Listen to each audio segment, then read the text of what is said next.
조금 앞으로 16페이지로 다시 넘어가서 다시 넘어가서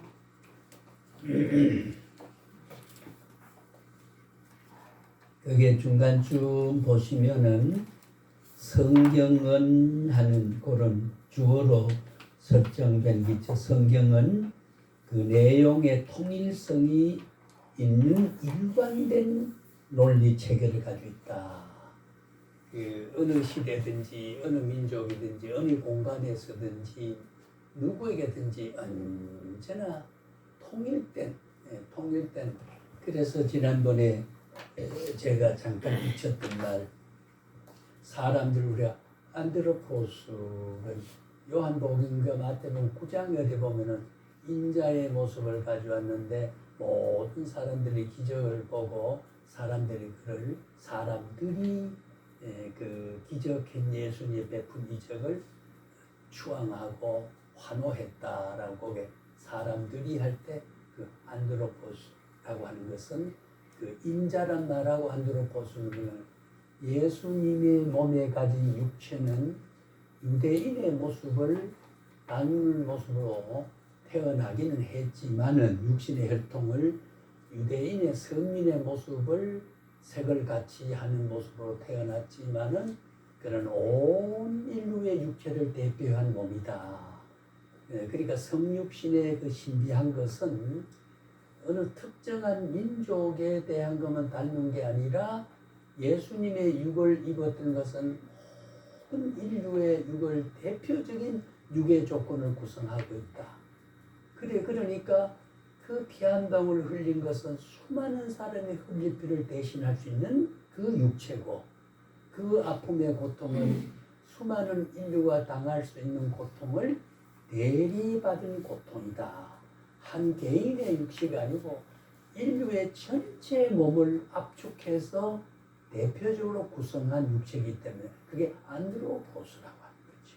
그 인자라고 하는 것은 사람의 아들로 사람의 모양으로 태어났단 말은 어느 특정한 민족의 모양으로 태어난 게 아니라 인자 사람의 아들 모든 인류의 전체 모습을 다 대표한 모습이다. 그래서 이 성육신의 모습이라고 하는 것은 예외가 없이 그래서 인류는 다 공통적이고 인권이 존중돼야 되고 하나님의 창조 질서에서 비롯된 것이고 그렇기 때문에 성민사회도 한참 아까 제가 번영했을 때가 있었거든요. 아까 아모스 이야기를 했습니다만 번영한 시대에 굉장히 업신여겼어요. 불쌍한 돌보지도 않고 업신여기고 거기 보면은 이사야 성경 보면 상아 이 코끼리 이를 가지고 만들고 장식을 하고 그래 호락하게 살았던 게 유대 민족 한참 번영할 때요. 번영할 때 그러니까 전부가 교만해가지고요. 교만해가지고 안 그래도 여호와여 손을 들고 우리를 도우소서 우리를 굽어 보소서 했던 것이 팔짱 턱 키고 하나님 외면하 그러니까 하나님 징벌했지요. 하나님 징벌. 그 가난한 시절에 주를 의지했을 때 번영의 복을 줬더니 번영하니까 하나님 외면하고 살아가고 정의를 잃어버리고 공의를 잃어버리고 자비를 잃어버리고 그러니까 그 아모스 시대에 아모스라고 하는 그 5장 24절 25절을 보면요. 정의가 하수가 칠려되고 공의가 물과 칠려되고 그게 다 적었다면 공의도 정의도 없이 약한 사람 없이 여기고 말이죠. 그니 하나님의 복은 내게 준 것은 나누어 주기 위함이고 내가 소유권이 아니고 관리권이라는 거죠. 우리가 진정한 우리 하나님의 복은 나만 흥청망청 누리라고 준 것이 아니고 나를 통해서 하나님의 모습을 나타내 보이게 하기 위한 그것이 바로 우리의 정체성이다. 그래서 요한복음 10장 35, 36절인가요? 거기에 보면은 모든 사람 하나님의 형상으로 만들었다. 예, 하나님으로 하나님의 성품으로 만들었다. 우리는 그게 뭐냐면 우리도 작은 신이다 그랬어요. 우리를 신이라고 그래요. 모세가 출애굽을 할 때 바로 왕의 저기 그 뭡니까 도만을 가가지고 40년 살다가 하나님 명령을 받고 자기가 옛날에 궁궐에 있던 그 바로 왕의 신하를 따라 세월이 흘러갔지만 다른 사람이 왕이 어렸지만 거기에 들어 내 민족을 풀어달라 소리 하려고 겁이 나서 그랬지만은 하나님이 담력을 줘가 들어갈 때 거기에 보면은 하나님이 들어간다. 하나님의 모습을 다. 그게 뭐 말이냐면 우리는 하나님의 대리권을 가진 사람이다. 그게 우리 정체성입니다. 예, 우리가 믿든 안 믿든 하나님 편에서 그 주권적으로 오늘 우리가 여기 강존사님이나 우리 한전사님 하나님의 우리의 정체성은 적어도 신학을 해야 된다는 반짝이는 불빛 하나를 바라보고 가는 사람도 하나님의 대리권자예요. 예, 대리권자니까 하나님의 모습을 나타내야 된다. 그러니까 하나님의 성부와 성령의 삼위일체의 모습을 떼고 육을 입고 오신 그 안드로프 사람이라는 건 온 인류를 대표한 얼굴을 가지고 나왔다. 우리도 하나님의 형상을 담는 사람이다 라고 지어진 것은 우리도 신이라는 거죠. 신이어서 신이나 하나님의 신성적인 성품을 우리에게 불어넣어 준 것이 사실이지만 영적 요소를 그래서 우리가 신이란 말은 하나님의 대리권자다. 하나님을 대신해서 우리가 살아가는 것이다. 그 말. 그게 우리가 사역자라는 게 바로 그거거든요. 그래서 옛날에 히브리 민족도 그 제사장을 존중하고 선지자를 존중했을 때하고 그렇게 하지 않을 때하고 전혀 달라요. 묘하게도 목사들은 부족하지만은 성직은 귀하기 때문에 성직을 좀 그래서 욕을 할 때도 장로 크게서 목사 그것도 목사라고 그러면 안 돼요. 김석하의 그런 의미라 그럴 수 있지만은 목사 욕을 하면 안 돼요. 목사는 하나님의 준 성이기 때문에 굉장히 중요한 언어의 정제를 우리가 잘못하면 안 되는 거죠. 그게 히브리 민족 속에 서민 속에 성직을 얕볼 때 징벌을 받아. 예, 제가 그런 옛날에 부흥사들 청년 시절에 그런 말을 많이 들었어요. 목사를 다 욕하고 했던 사람. 저도 철들 때 그런 두 가정을 봤거든요. 예, 목사를 그렇게 비난하고 비판해요. 그러니까 안 되더라는 거죠. 왜냐하면 성직을 좀 하나님의 대리권자를 하나님의 모습을 지닌 사람을 자꾸 무시해버리니까 신성에 대한 모독이 오고 하나님의 신권에 대한 무시가 지금 나의 사역자고 나를 대리권자로 내가 불러 세운 사람 네가 무시한 거는 나를 무시해. 그래서 우리가 그 대사들 파송하자는 영사 대사 외국에 그는 일국의 대표로 간 사람이거든요. 한 사람의 대사로 갔지만은 대한민국이 일본의 대사로 갔으면 우리나라를 대표한 얼굴이란 말이죠. 우리나라를 대표한 사람. 한 공무원이 아니고 그것처럼 오늘 우리 지상교회에서 우리를 사역자로 선택한 것은 하나님의 대행, 대리, 대표권을 가진다. 그 성경에도 내가 너를 신이라고 했다. 예, 하나. 그러니까 모세가 출애굽에 바로왕과談판을 하기 위해서 궁중에 들어간 모습을 신의 모습으로 묘사를 했거든. 하나님의 대행권으로 들어간다. 예, 그 모세를 썼던 사람이 오늘 우리의 하나님이고 우리를 쓰신 하나님 때문에 그런 의미에서 성직은 예, 존중하라고 그랬거든. 디모데 아까 바울 목회 서신에 보면은 성직을 존중하라. 그래서 목자가 굶거든 예, 곡식을 밟아 떠는 소의 입에 이거 뭐라 그러죠? 그렇게 얽어가지고 이렇게 못 뜯어 먹다는 거. 그걸 망을 씌우지 말라 그랬어.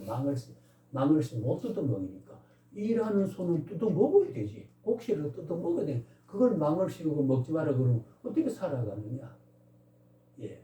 그래서 목사는 성도들이 혹 자기가 굶는 한이 있더라도 헌금을 해서 목사를 먹게 하는 것. 그걸 우리가 옛날에는, 요즘은 사례라 월급이라 하지만 원칙은 월급이 아니에요. 생활비예요.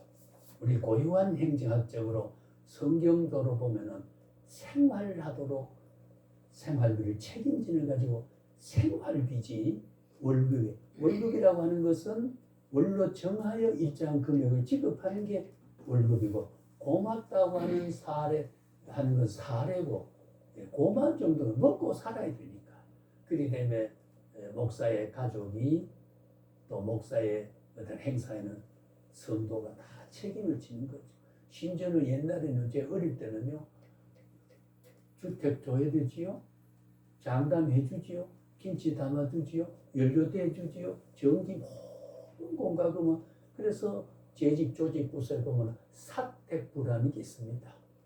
사택을 중심해서 그게 전기가 들어난도나 오늘 같은 보일러가 들어난도나 전부 생활을 해주다. 그거 걱정에 매여서 말씀 연구에 소홀 하면 안 되기 때문에, 그래서 일하는 소의 입에, 예? 또 곡식을 받아 떠는 소의 입에 망을 씌우지 말라. 그것은 곧 그 목회자를 잘 교회는 생활을 책임져야 된다. 그래서 이중직을 갖지 않아도 된다. 옛날에 그랬거든요. 우리 산업사회에서는 우리가 소위 바울이 선교할 때도 텐트를 짓는, 천막을 짓는 부업을 가지고 자비랑 선교를 했죠. 우리 강전사님도 계시지만 우리가 오늘날 현대목회는 어느 교회를 봉사하면서 또 담임이 안 되면 부교육절해서 원목을 도와서 사역하면 됩니다. 그게 하나님의 목회자로 헌신하는 거니까요. 부라고 해서 원목 보다가 상금이 전혀 그렇지 않습니다. 내 능력에 맞는 하나의 필요 조건을 해주면 되는 거거든. 그렇잖아요. 우리가 초지장도 맞들여야 된다 말이 있는데, 그 얇은 초지장도 혼자들 끌려고 찢어져요. 저 깃털 하나 잡아줘야 이게 잡는 것이 그대로 완성이 되는 것은 굉장히 중요합니다. 예를 들면, 그때 우리가 내가 살아가면서 봉사하는 것도 지금은 죄가 되는 게 아니다 그 말이죠. 그게 이제 소위 자비랑 순교라고 하는 게 스스로 남에게 의존하지, 내가 노력해서 내 먹고 살 걸 하면서 하나님 일을 할 수 있겠다, 이런 뜻에서 우리가 이야기를 할 수 있는 거죠. 그러니까 월급을 벌고 돈을 벌고 이중직을 준다는 건 아니에요. 안 해도 교회가 다 책임을 그럴 필요도 없어요. 오늘날 목회가 옛날보다는 잘 안 되는 시대이기 때문에. 그래서 오늘 또 제가 어제도 내가 우리 친구하고 말을 했는데, 자기는 4시 반에 되면 일어나서 세수하고 새벽기도 한 번도 360을 안 빠진다 말 자랑을 해요. 내가 속으로 니 똥 크다 그래가고 웃기도 하고 그래, 니네하는 친구니까요. 그래, 역시 석하이가 지역에서 날 아는구나 이제 그렇게 농담도 하는데, 그렇게 이제 하면서 그는 이제 자기 아들에게 목회를 주고 그게 80만 원을 생활비 받고, 오형제니까 가나다, 미국 시애틀, 그다음에 중국에 이제 그 대련시에서 그 한의학을 해, 한의학 박사가 돼. 그 대련 대학에 그 여성하고 결혼해가지고 원장이 돼서 장로가 한교 장로인데 돈을 많이 보내줘요. 그냥 참 신학할 때는 저보다 더 어렵게 했는데, 지금은 굉장히 그 아파트형 빌라에 살면서 기름이 흘러가지고 그렇게 살아요. 내가 그래서 여기 신학 교통비도 못 주니까 그래 알고 여기 한번 와서 내 벼로를 꺾달라고 지었는데, 키가 크고 저 링컨같이 생겨서 학교 다닐 때 벼로가 링컨이에요. 여기 한번 오라 그랬더니 그 나를 인정하는구나, 지혜가 있다, 그렇게 또 농담을 하고 지냈습니다만은, 그래요. 우리가 참 이 유기라든가 이 건강 문제, 현실 문제를 잘 살피는 것은 절대로 이게 무력주의가 아니고, 그걸 그래야 금욕주의고 경건이 아니에요. 진정한 경건, 미국의 유명한 교회 이름이 갑자기 떠오르지 않습니까? 거기는 주일 예배하면 문을 딱 잠가버려요. 예, 절대로 수시로 어떻게 보면 좀 냉정하다시 스스로 가서 하는 성전에 가 기도하고 봉사하고 그렇게 해야 될 일인데 아니 그러지 말고 사회에 가서 이웃에게 그렇게 하라고 말이에요. 예, 참된 경건은 입에 있는 게 아니고 고아 가부를 돌아보는 것이 산 예배고 진정한 예배고 진짜 경건은 바로 그게 있다. 성경에 그렇게 있잖아요. 그죠? 그러니까 교회 와서 자꾸 그러지 말고 이웃에게 사랑하는 길을 찾고 그것이 바로 이 땅 위에 십자가를 지기까지 했던 성육신의 위대한 정신이고 십자가 위대한 정신이고 계시의 전체 정신이 바로 그게 바로 작은 신이다. 그렇게 살아가는 것이 나의 정체성을 가지고 살아가는 거다. 그게 목회자의 참 모습이다. 우리는 작은 신으로 있다. 하나님 대리권자다. 그리고 우리가 사자라고 하는 것은 쓰임을 받는 자다. 그 말이거든요. 예, 그리고 우리가 인플로이는 거는 우리를 고용하는 자, 고용을 다 하는 자. 오늘 우리는 하나님의 고용주에게 하나님 우리를 고용하는 사람, 쓰는 사람이 우리를 쓰임을 받는 사람. 그걸 우리가 사자, 사역자. 제가 기도할 때 우리가 이 목사님 기도할 때 내가 주의 사자를 하나님의 쓰임을 받는 자, 하나님의 심부름을 하는 자. 예, 그러니까 이게 굉장히 주의 종의 신분은 굉장히 중요하다.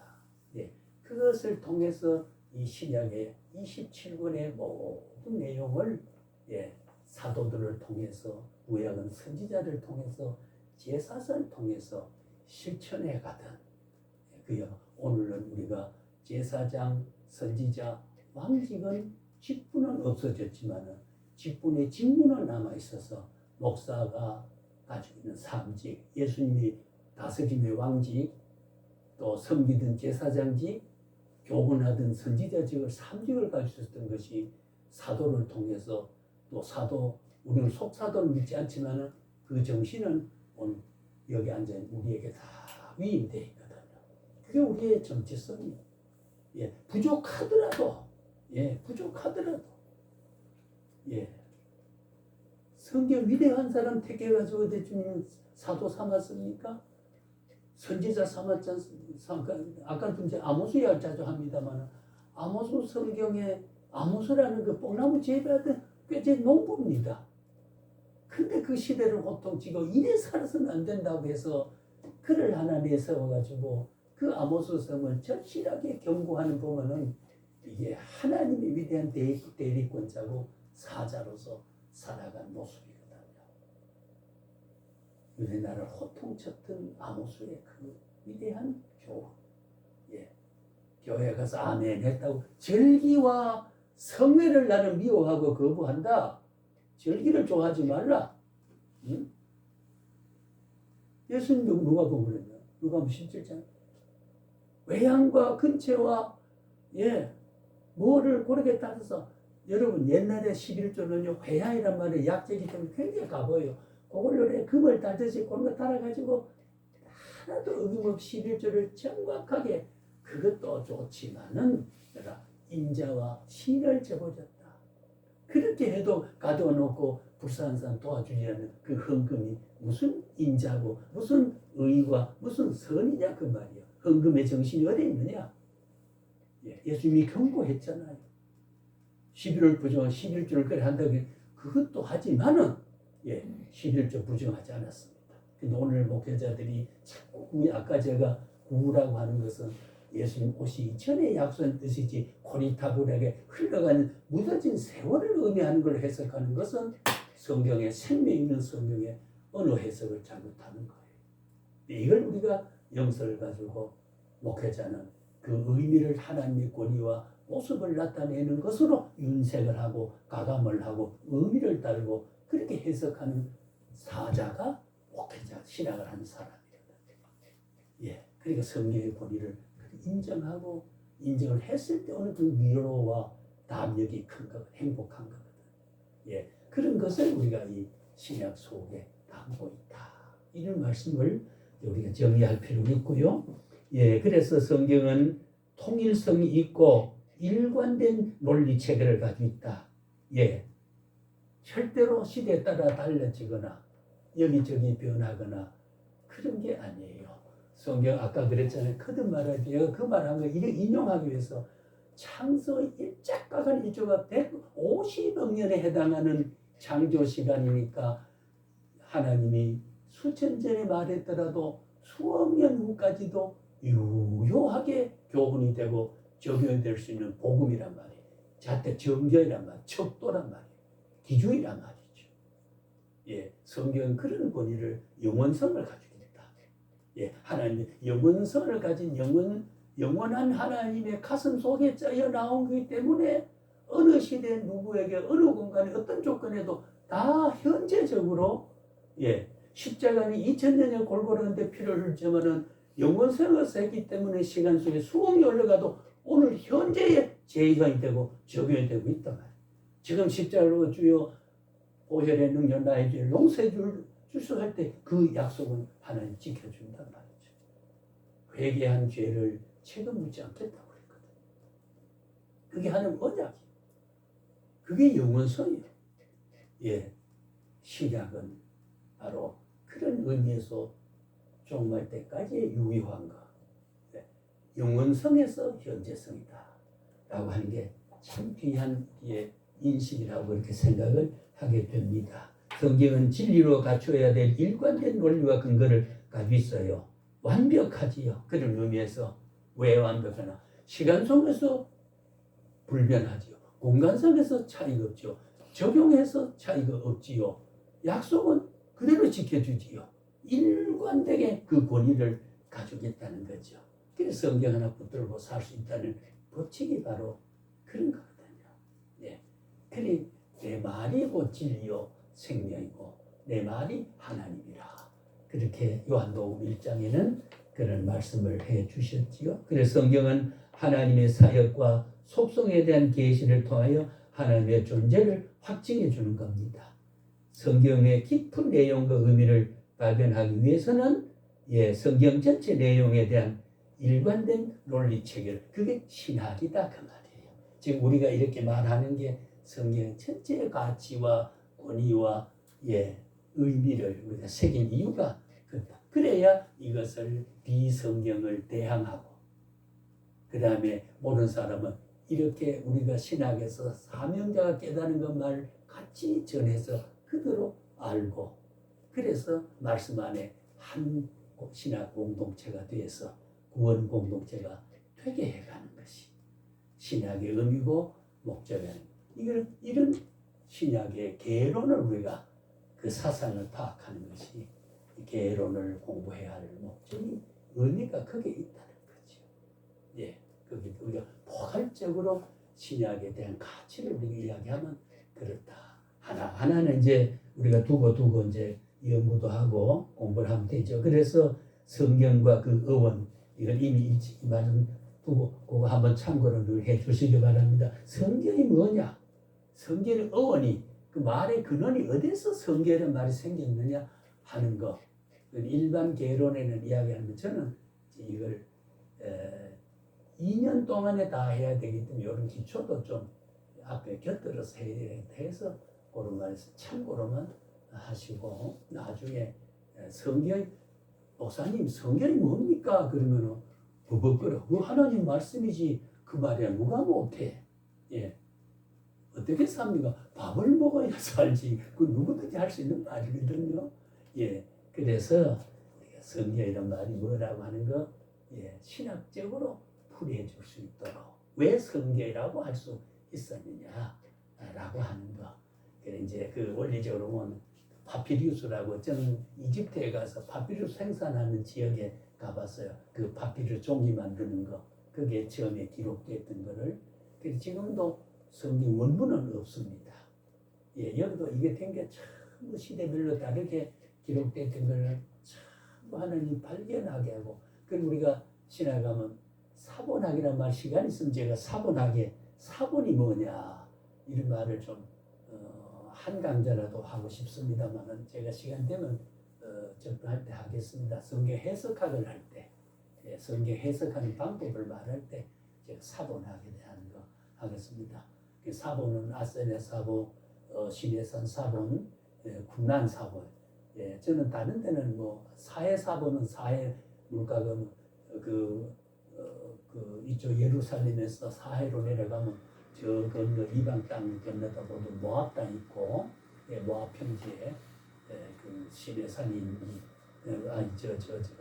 뭡니까 모세가 운명을 생을 마쳤던 그 모압 평지에서 산인데 거기에서 마쳤는데 이쪽 건너에서 보면 오른편에 굴이 하나 있습니다. 그게 쿰란 굴이라고 해요.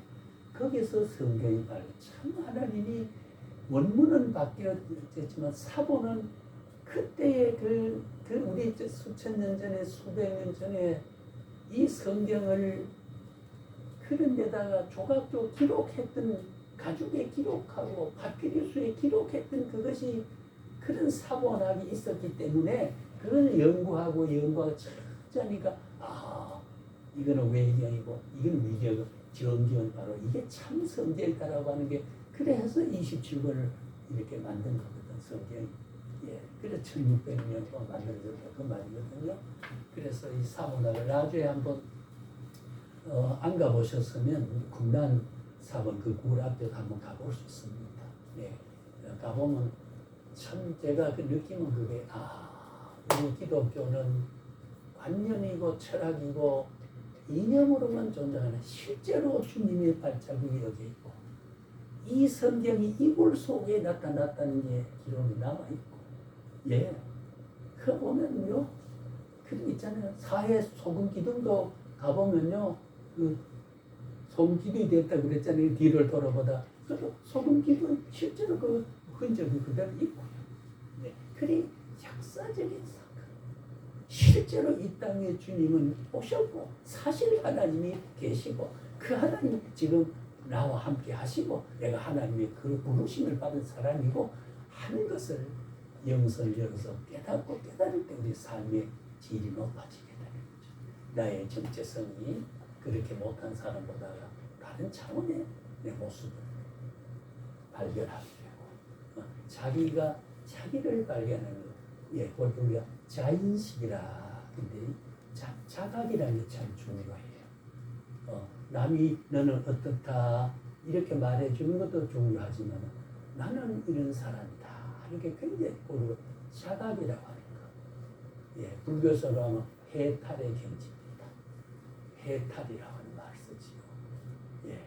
그래서 불교의 그 석가모니도 석가문입니다. 석가모니란 말은 중국에 들어 한자말로 문이라 석가문이 석가라는 그 문이라고 하는 그 귀족 가문에서 태어난 사람이 그 석가라고 하는 사람이에요. 그 나와서 왜 병드나 왜 죽느냐 인간은 그래서 허물을 느끼다가 보리수 나무꾼을 해서 해탈을 했다 해가지고 석가문이라고 하는 거 인도의 말로 이제 석가문이가 석가모니가 되고 그렇게 해석을 합니다만은 자 그래서 우리는 기독교는 참 종교라고 하는 게 너무나도 귀한 것. 제가 그래도 그래. 이래 보면 자 어떻게 해서 우리가 한전사인 강전사니 이목을 내가 만났지? 공간적으로 만나야 할 필연성이 인간적 계산에는 없는 거예요. 뭐 장사하다가 이해관계도 돈 벌면서 만난 것도 아니고 말이죠. 안산에 있는 여인들과 어떻게 만나느냐? 우리 예를 들면 말이죠. 이게 하나님의 공간을 초월한 하나님의 우주적 섭리는 어디에 우리가 있든지 간에 주님의 일을 이루어가는 것입니다. 이루어가는 요셉 하나를 통해가지고 애굽에서 위대한 종사를 해가면서 민족을 형성해서 야곱을 낳아서 그 12형제가 돼서 12지파가 형성돼서 가나안 복지를 정복해서 오늘 성민이 형성되는 그 역사적인 작은 좁쌀 알갱이 하나가 그렇게 역사하시는 모습 속에 그 하나님의 일초의 150억 년의 우리의 시간 속에 내가 다 거기 들어가 있다는 거지. 응? 그러니까 하나님의 우주적 섭리를 보면은 먼 게 아니고 바로 여기에 하나님이 바로 있습니다. 지금 여기 계신다는 하나님은 우주 전체를 압축해서 내게 보여주시는 영원자 하나님, 전능자 하나님. 예, 그렇게 우리가 보면은 이 성경이 얼마나 위대하다는 우리가 알게 되는 거죠. 그래서 하나님의 속성에 대한 계시를 통해서 하나님의 존재를 확증시켜 주는 겁니다. 예, 성경, 신약 성경은 하나님의 존재를 어떻게 확실히 증명해 준다. 예, 그 증명해 주는 게 한 기절 한 기절 보면은 아까 말씀드린 대로 사복음은 예, 공간복음은 받던 대로, 요한복음은 거기다가 신성을 불어 넣어주고 그걸 기준으로 해가지고 예, 모든 초대교회가 선교하고 순교하고 복음을 전했던 교회에서도 사도행전의 역사가 있고 그걸 바탕으로 해가지고 성령 받은 사람이 교회를 개척하고 전부 바울 서신이 기록되게 되고 공동 서신이나 옥중 서신이 기록되게 되고 마지막으로 이제 다 하는 계시록이 22장 묵시록이 생겨나는 보면은 참 이게 우연이 아니라는 거죠. 하나님께로 한글의 예, 숙자시 안녕하십니까 사랑합니다 하는 글귀와 똑같은 예, 수천 년 전 1600년 기록됐지만 하나님은 1초에 해당하는 영감이 섭리하고 있다는 거예요. 우리가 여기 살아도 뭘 살아요? 영원을 같이 산다 그 말이에요. 이게 우리가 영생을 구원받은 사람이라는 그 말을 우리가 신학적으로 좀 그 구원받았다 죄에서 죽을 죄인이 구원을 선별 그렇게 그 해석이 맞아요. 그러나 구원받았단 말은 영원한 세계를 제한된 시간 속에서 그걸 맛보고 지금 동시에 살아가는 사람이 구별됐다. 구별되지 않았던 선택하지 않은 사람은 시간 속에서 24시간 살지만 우리는 영원을 동시에 살아가는 것이 구원자다 그 말이에요. 구원이란 말은 제한된 시간에서 영원한 시간에 사는 사람이니까 그것이 현재적인 구원은 지금 그걸 동시에 살아간다. 예, 우리 그런 의미에서 구원받은 사람이라 영원을 사는 사람이다. 죽어봐야 아니요. 살 때 아는 겁니다. 그 증거가 지금 나타나는 겁니다. 그걸 알리게 해줘요. 그게 성경이라는 거죠. 그것이 바로 신약에 예수님 오신 이후에 깨우쳐준 사상이 바로 그렇다. 포괄적으로 우리가 이야기를 하면요. 예, 그래서 그 성경의 어원과 신약 성경이라는 거 17페이지 있지요. 쭉 나중에 두고 잘 이렇게 자료로 간직하면서 확인할 필요 있습니다. 그 성경의 대주제는 신약 성경의 대주제는 예, 중심 주제는 구원에 이르는 복음. 예, 구원에 이르는 복음입니다. 참 귀한 일이 아니겠습니까? 복음이라 그러면 예수 그리스도 십자가의 고난과 죽음과 부활로 요약된 것이 복음의 핵심이거든요. 예, 하늘나라 천국 그리스도. 그래서 사실은 신구약 성경을 총체적으로 묶으면 거듭 이야기하지만은 하나님 나라 예수 그리스도입니다.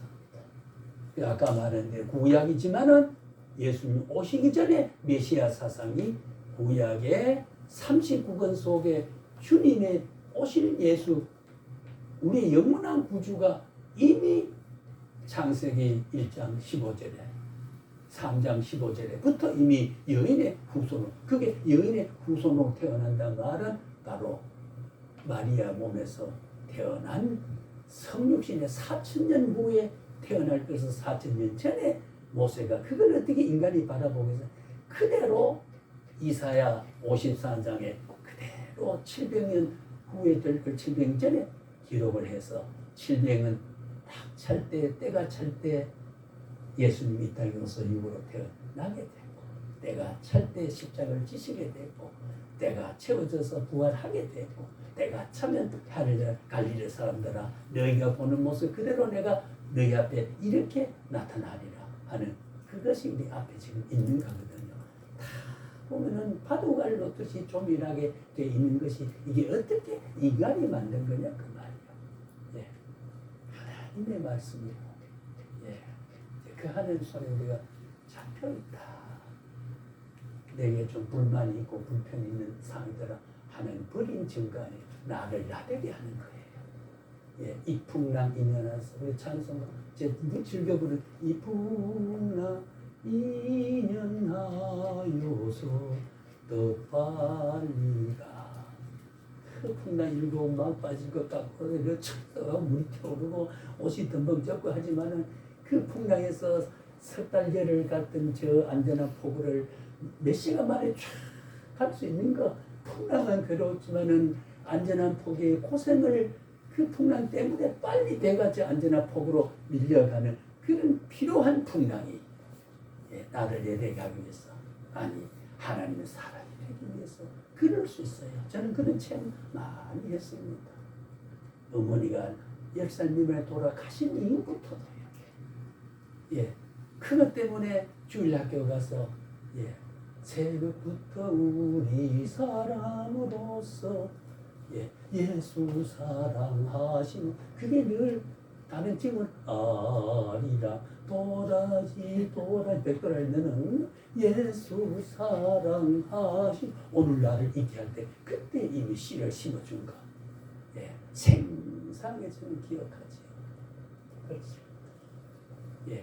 그렇게 일찍이 사무엘을 조금 할 때 아카볼 입어놓게 그게 보포 같은 끌려니까 벗어놓고 그렇게 훈련 사람도 있지만 나이 많아서 부른 사람도 있어요. 우리 50대 후반, 60대 돼서 부름받는 게 하나님은 늦은 게 아니에요. 필요한가? 필요한 한가 하나. 그게 중요합니다. 어느 순간에 결정적으로 내 몫을 감당할 수 있는 게 있어요. 하나님 성경을 보면 그런 거잖아요.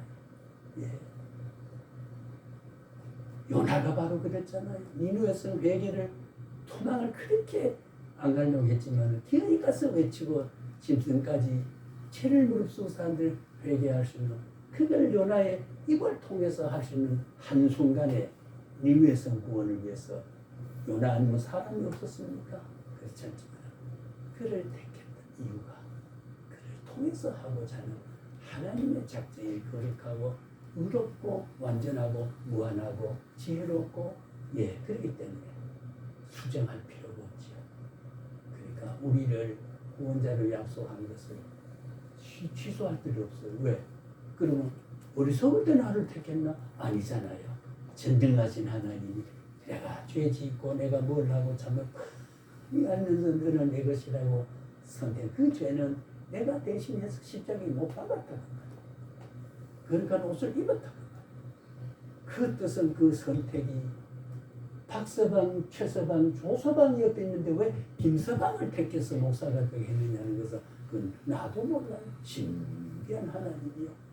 왜 내 친구는 저래 넓은 길 가다 저래 비비고 있는데 왜 나는 오늘 한전사님 앞에 강의를 하느냐 생각하면 기쁜 일이거든. 그래서 우리가 자꾸 영성을 열고 바라보면 감격의 조건이 항상 우리에게 있을 수밖에 없다. 그런 것을 우리는 이 신약 성경에서 약속을 하고 일깨워주고 그 속성을 이해하라고 주신 것이다. 성경을 우리가 그렇게 이해를 해야 된다. 그것이 아까 신약이라든가 구약이라든가 우리에게 언약이다 말이에요.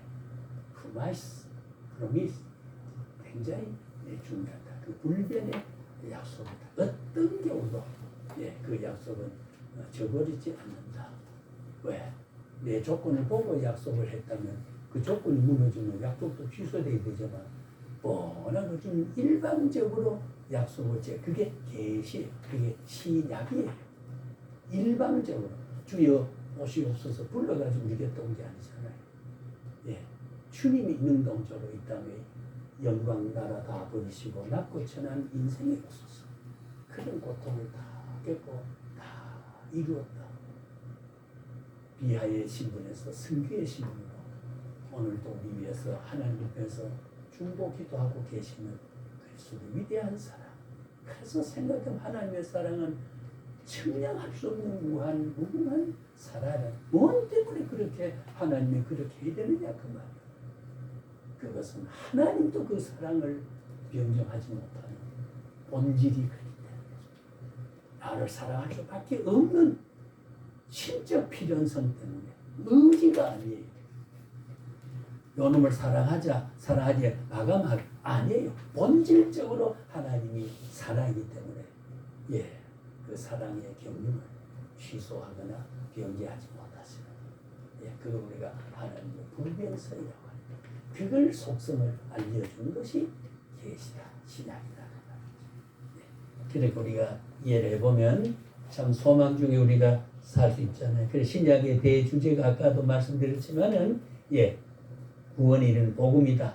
예수 그리스도 십자가의 죽음과 부활로 요약되는 이게 대주제다. 그리스도를 중심해가지고 부활과 죽음과 부활이에요. 그러니까 지난번에 말씀드린 다시 돌아가면 육을 입지 않았으면 고통을 누가 대신합니까? 죽을 몸이 없는데 부활을 어떻게 증거할 수 있을까요? 그러니까 성육신은 위대한 하나님의 구원에 필수적이고 필연적이고 그래서 동정저 마리아에게 나시고 본디오 빌라도의 고난을 받으시고 십자가를 지시고 3일 만에 다시 부활하는 이 신앙 고백은 영원히 우리의 복음이요 환희요 연락이고 행복이라는 거지. 그래서 그걸 우리가 사도신경이나 주기도문 속에서 늘 생활해야 된다는 게 바로 그것이 우리 신앙의 참 모습을 표현한 거죠. 그래서 계시의 목적 아까 이야기했습니다.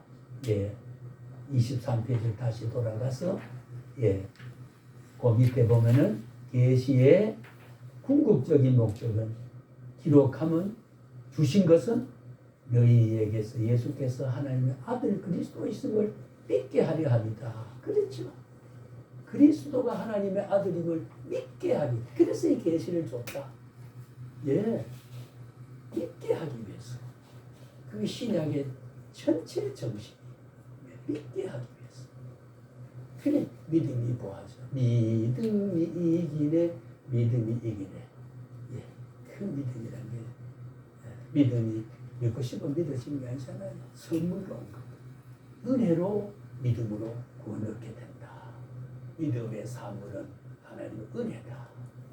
은혜의 궁극적인 원천은 하나님의 사랑이다.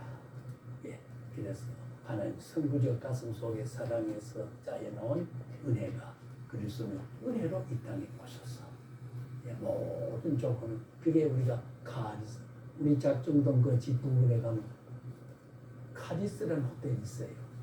카리스 여기 우리가 헬라어로 보면 은혜라는 뜻이에요. 카리스. 물론 그 용어를 붙인 것은 연유가 따로 있긴 합니다만 우리가 카리스 할 때는 아무 신약성에 180군데의 카리스를 다 하는데 한 가지도 조건이 없습니다. 이렇게 하면 복을 받는다. 이렇게 하면 복을 받는다. 그런 게 없어요. 궁극적으로는 하나님의 은혜란 말은 아무런 조건 없이 무조건 덕을 베푸는 것이 은혜란 말을 쓰지요. 공짜라 그 말이거든요.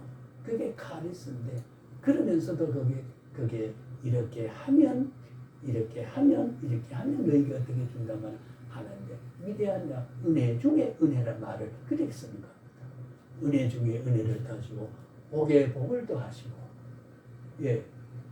여러분 그 유명한 구약의 그 기도 누구죠? 복에 복을 더하시고 왜 그건 이제 히브리어에는 최상급이 없어요. 우리는 기본 그 중간 최상이잖아요. 최상 좋다, 참 좋다, 아주 좋다. 3단계가 있잖아요.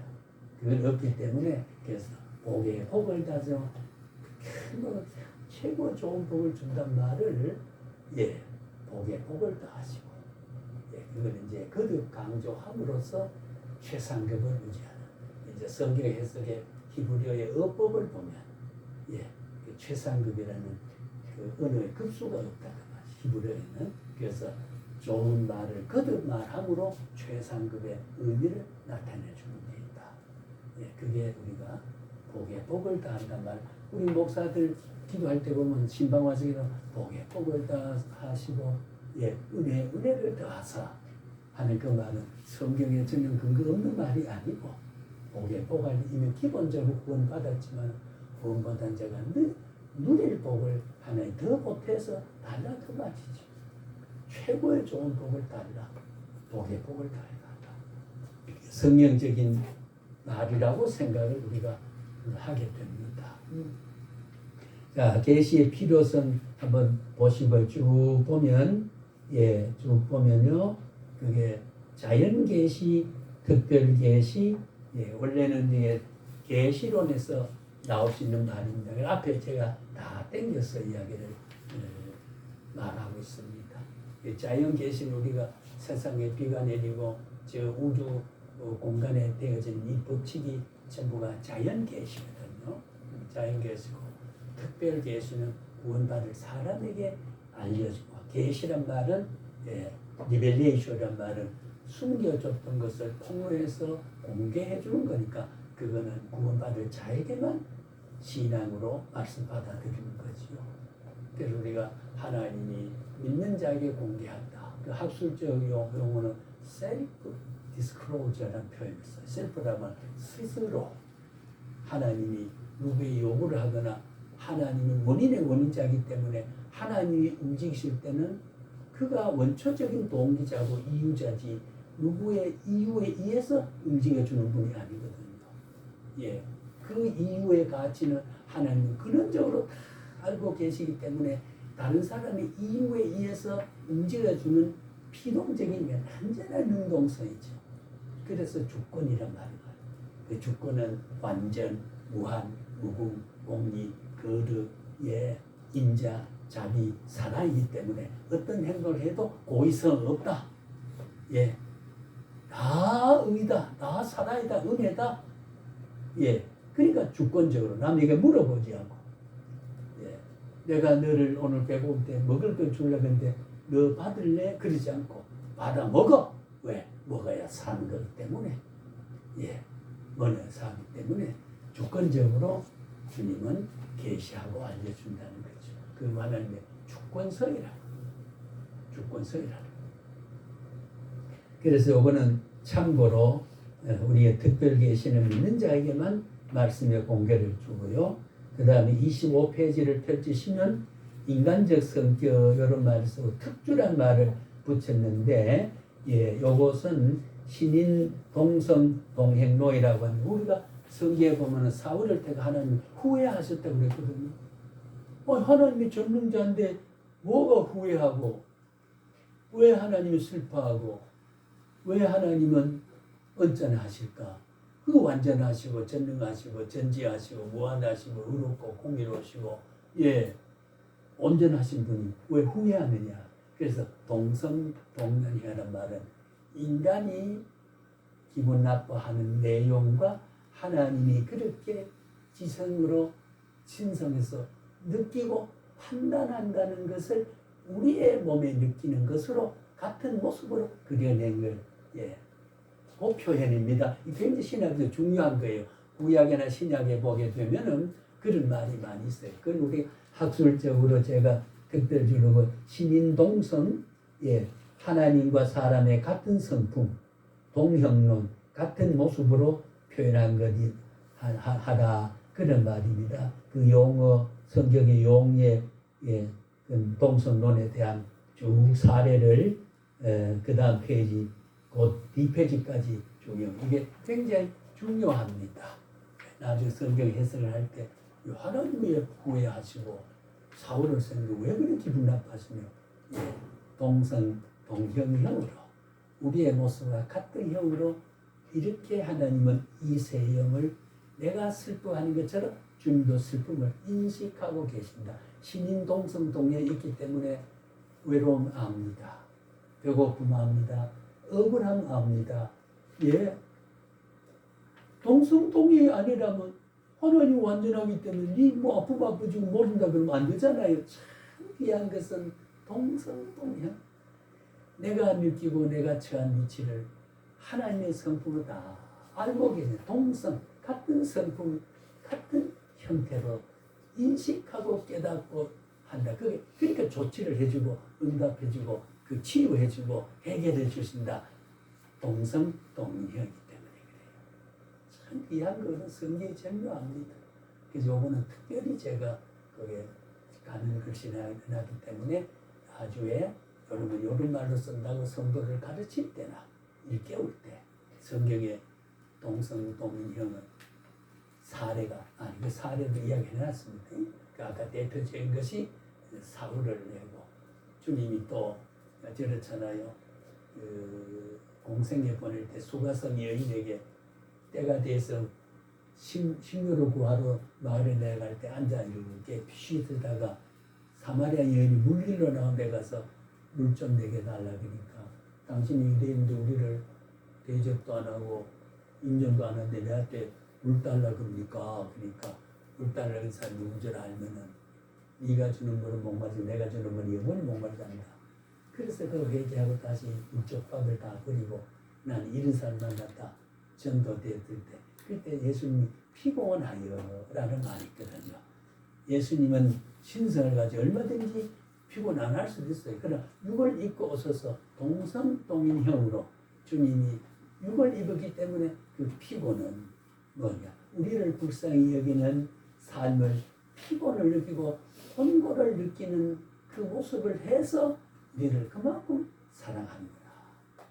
예, 베다니에 나사로 집을 나사로 죽었다고 마리아 마르다 여동생 누나 여동생 다가갔을 때 예수님 우시다. 지난번에만 제일 짧은 글 예수님 눈물을 흘리시더라.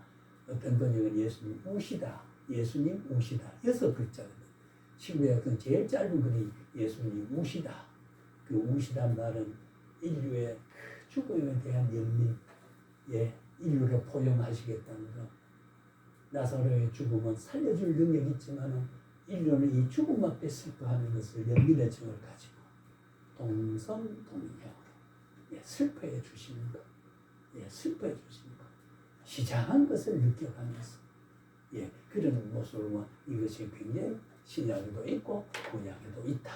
예, 이걸 참고로 잘 예, 보관하시고 자료로 삼아 주시면 좋겠습니다. 예, 성육신의 관계와 해석상의 위협이라고 하는 거, 이라고 하는 까지 예, 28페이지까지 연결되고 있죠. 예, 그 다음에 유비적 성격을 가지고 있다. 유비적인 말은 비유란 말과 유비적 말은 예, 우리가 여하튼 말하고 하여튼 말하고 다를까요? 틀릴까요?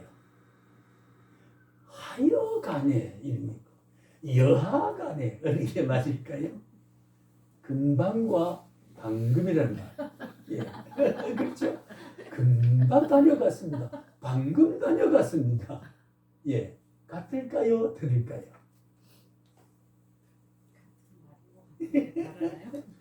예. 바꾸어놔도 뜻이 통하는 게 있어요. 바꿔버리면은, 예. 길면은, 예. 다른 말이 되는 게 있고, 그렇잖아요. 지난번도 저리 가오 하면 의문문이고, 저리 가오, 그럼 명령문이고, 저리 가오, 그러면 서술문이다. 나는 저리 갑니다. 저리 가오고, 저리 가오, 저리 갑니까? 저리 가오, 저리 가거라. 그러니까 같은 말을 듣고도 그 억양에 따라서 인터내셔널에 따라가지고 음의 폭과 높낮이에 따라가지고 전부 사람의 뜻이 미치는 게 다르게 그게 언어의 기교인 거죠. 예. 그 쓰시오 명령이죠. 쓰시오 씁니까? 라는 거죠. 아, 쓰는군요. 뭐 이렇게 이제 예, 같은 말이지만은 음의 고저에 따라가지고 예, 고저. 그래서 보통 사람에게도 안녕하십니까? 이러다 안녕하세요. 같은 말이지만은 안녕하세요. 그 친밀감, 예, 정겨움. 안녕하십니까? 그리고 분명스러움, 예, 아니면 공덕기 내는 식의 같은 말이지만은 우리의 인격 요소, 감정에 부딪힌 느낌은 달라져요.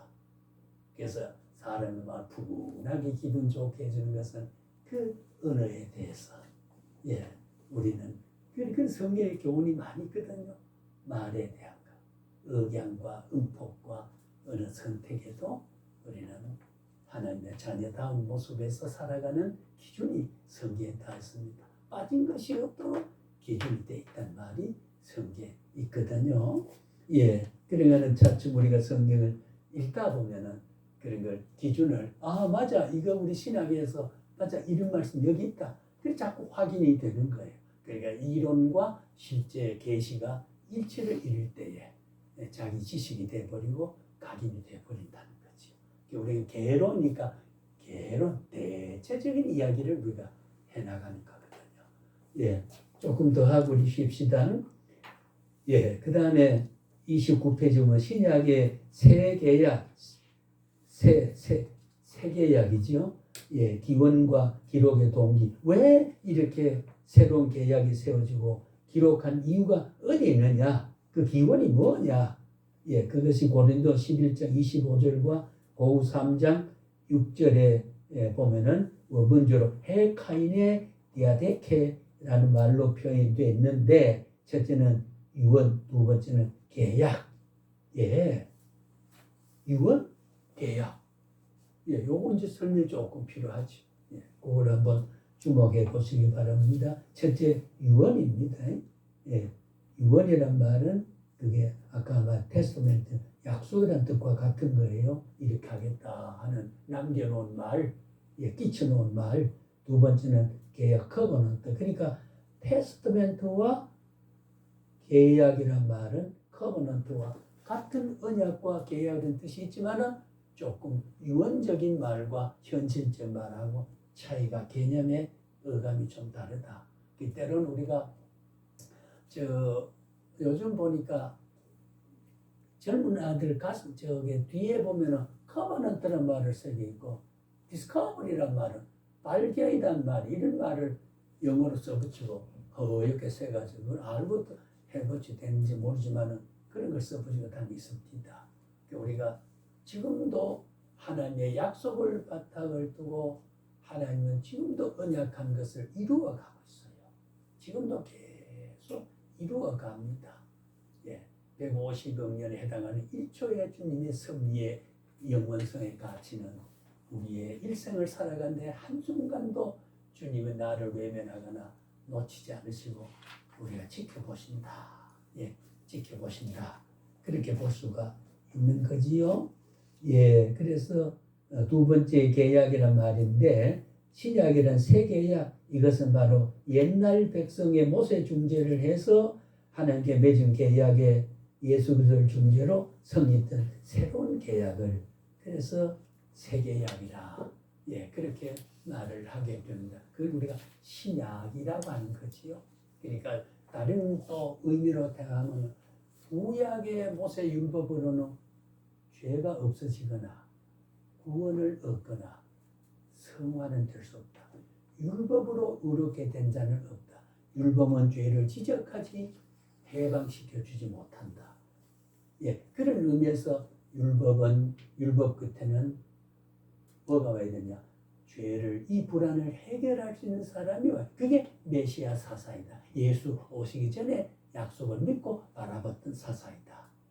우리의 죄를, 우리의 고통을, 우리의 인생을 책임질 수 있는 것이 구약의 율법으로는 안 된다. 율법은 하나님의 백성으로서 언약을 맺어서 주의 뜻을 섬겨 살아가지만은 율법까지는 안 된다. 그거는 하나님의 성품을 나타내는 게 십계명이다. 613개 규범 가운데는 하나님이 이렇다고 하는 이렇게 살아야 된다 라고 하는 규범이죠. 그거 가지고는 백성과 하나님 사이에 언약적, 계약적 관계이지 그것을 속죄를 하거나 구원을 얻는 복음은 못 된다, 그 말이죠. 율법은 의롭게 될 자가 한 사람도 없다고 그랬습니다. 그런 불완전한 것을 내가 그 율법을 없이로 한 게 아니고 온전케 하러 왔다. 죄를, 구원을 불가능한 것은 나는 죄를 없이 하고 구원을 줄 수 있는 사람으로 내가 왔다. 온전케 하러 왔다.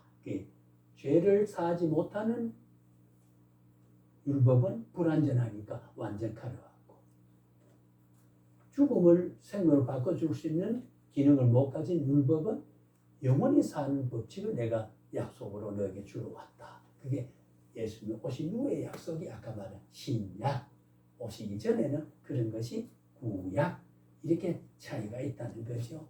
그러니까 왜 신약이 왔느냐 하는 것은 구약을 모르면 안 되고, 신약을 이해하자면은 그 언제 있었느냐? 결과적으로 창세기 아까 3장 15절에 이미 있었다 그 말이죠. 아담이 죄를 지고 불불 떨고, 아담 네가 어디 있느냐? 예, 당신이 지어준 여인이 나를 꿰어서 금과를 먹고 내가 두려워 숨었나이다. 그랬지요. 두려운 거, 공포와 죄의식과 가책을 느끼고 부들떨고 있을 때에 아담아, 아담아 불렸거든요. 가장 중요한 것은 아담은 숨었을 때 아담을 찾으신 분은 주여 내가 범죄했으니 나를 아닙니다. 지는 기피했고 도망갔고 하나님이 찾아내는 분. 이게 계시 종교입니다. 이게 우리 아버지입니다. 아담아 아담아 부르던 것이 김석하나 석하나 고등학교 국어 선생 버리고 신학 와라 했던 것이 그 영원성의 하나님의 음성이 아담을 부르던 아담아 석하나 불렀던 것과 같다는 그 말이죠. 그것이 우리가 영원성에 갇힌 시간을 초월해서 커버하고 있다는 말이거든요. 그래서 그 불러서 짐승을 잡아서 가죽 옷을 지어 입혀서 벌거벗은 나체를 가려줬던 것. 벌써 구약에 레위기서 아주 구약과 레위기서 5대 제사가 있습니다. 짐승을 잡아 제사했던 게 벌써 하나님이 직접 가죽 옷을 지어서 양을 잡아서 중보 피의 제사가 거기 있잖아요. 출애굽할 때도 다른 사람은 다 그런데 너가 양을 잡으면 피를 문설주에 발라놔라. 그거 발라놓은데 내가 비켜서 내가 치겠다. 그래서 유월절이란 말이 넘어갔다 그 말이잖아요. 패스오버 넘어갔다. 자 이렇게 했는데 요거는 애굽이고 요거는 히브리고 요거는 애굽이고 요거는 히브리니까 요거 탁 치고 넘어가서 탁 치고 넘어가고 유월절이 피를 발라놨으니까 피가 그리스도를 이미 메시아 사상은 구약 창세기 1장에서부터 그리스도가 나타나. 그 어떻게 이게 뿌리를 무시합니까? 신구약성 그죠? 그때 이미 메시아 사상이 가죽 옷을 지어서 입혔던 것은 제3자의 희생을 통해서 중보하고 수치와 죄를 가려줬던 벌써 그리스도 사상이. 그래서 로마서 8장에 와가지고는 첫째 아담이 지은 것을 둘째 아담이 예수를 통해서 예수는 표상이라 그랬잖아요. 첫째 아담은 그리스도가 표상이다. 모델하우스다. 그 이미 모세는 아담은 이미 그런 모습으로 둘째 아담으로 모델하우스가 되었던 것. 이것이 어떻게 성경이 차질 있습니까? 전부 신구에 관통하고 엮어져 있다고 하는 것. 성경이 이렇게 아는 것을 우리가 계로이라고 그래. 계로이라고 하는 것. 그래서 우리 그렇게 좀 이해를 해주시면 좋겠다. 그런 생각을 하게 됩니다. 신약서 기록한 동기와 정경화 과정 이것도 참고로 잘 알아두시면 그 정경이란 말이 31페이지의 작은 글씨로 아주 표준이 되고 정경 66권은 세월 속에 1600년 동안 완성될 때까지의 이게 1.1획도 그르치지 않고 완전하고 무한하고 무궁하다는 말이 결정되고 그게 정경이에요. 정경이 됐다고 하는 거. 그것도 참고로 알아두시고 오늘 오전 시간은 여기서 마치겠습니다만은 성경 정경화 내용 이거 전부가 친구의 다 알아야 될 내용인데 앞에 제가 더 추가로 이렇게 해놨던 거 33페이지 정경 결정의 원리 이 강의는 제가 생략하겠습니다. 정경을 말고도 많이 했습니다만 자료로 잘하고 성경은 1.1획도 그르치지 않고 완전하고 유기적 완전 영감이다 라고 말을 하자면 이런 배경을 인식하고 있어서 요 말을 남에게 그대로 옮겨주진 못하지만 인식된 것을 내가 아는 언어와 말을 그릇에 담아가지고 말은 정경의 내용이고 정경을 담는 그릇은 내가 가지고 있는 공기와 주발에 담아서 말하면 된다 그 말이지. 그런 내용을 이해할 필요가 있다. 그 다음에 정경의 외경과 위경 이것도 전부 참고로 했으니까 이따가 우리 점심 먹고는 37페이지에 신약개론의 실제를 한번 우리가 쫙 들으면서 가능하면 이 많은 양도 몇 시간에 다 끝내고 또 다른 걸로 넘어가서 우리가 8학기를 여러분 한 주도 쉬지 않고 이렇게 우리 해온 거 참 고생하고 있잖아요. 그죠? 이렇게 하는 거. 자, 우리가 짧은 시간이지만은 방학 없이 쉬지 않고 4년 하는 거를 2년에 다 마치는 걸로 그렇게 우리 목표를 정하고 그래 형식으로 했다는 게 아니고 이름을 또 갈고 가야겠다. 이름을 갈고. 그래서 제가 좀 듬성듬성이지만은 전체 줄거리는 그런 사상으로 엮어간다. 이렇게 알아주시고 이제 앞에는 전체 우리 개로를 이해하기 위한 신학 전체 전반을 상실하였고 실제 신약의 실제는 뭐냐라고 하는 것도 이제 개괄적인 설명을 다 한 시간 하도록 하겠습니다.